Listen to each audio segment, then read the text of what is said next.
Pourquoi, selon toi, en crypto, il ne faut pas faire du trading court terme? Je dirais même pas qu'il faut pas parce que certains le font et ça les regarde. C'est juste pas ma méthode. Premièrement, je me suis cassé les dents face au marché à chaque fois que j'ai voulu jouer au trader. Ensuite, accélérer, jouer le court terme, jouer le levier, c'est dangereux pour moi déjà en finance de manière générale. C'est dangereux dans des temps aussi volatiles que ceux qu'on traverse aujourd'hui. Les crypto-monnaies sont encore plus volatiles que la plupart des classes d'actifs. Vouloir mettre un levier d'accélération sur un roller coaster, très peu pour moi. La deuxième chose, c'est que c'est une conviction de long terme. Mon pari, ce serait comme de dire « Internet va changer le monde ». Je parie à 30 ans. C'est pour ça que je veux gagner, parce que j'ai une conviction long terme sur la technologie et sur ce qu'elle va réellement apporter. Vouloir jouer sur la semaine, c'est dommage. On va les avoir, les bons et les mauvais moments. On peut perdre sur une conviction où sur le long terme, on avait raison. Et quand je me rapproche du très court terme, plus on va sur la journée, plus on fait du gambling.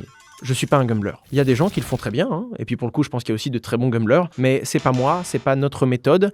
Et nous, ce qui nous plaît, c'est vraiment le fonctionnement technique, la valeur, parce qu'il y a de la valeur ajoutée. Il y a un vrai alpha à aller chercher sur la sécurisation de la blockchain et sur les intérêts qu'on peut en tirer, qui va être un peu l'équivalent du dividende, hein, finalement, pour certains titres. C'est vraiment comme ça que j'approche le marché, et à chaque fois que je vais me rapprocher sur du plus court terme, eh bien, c'est le spéculateur qui parle.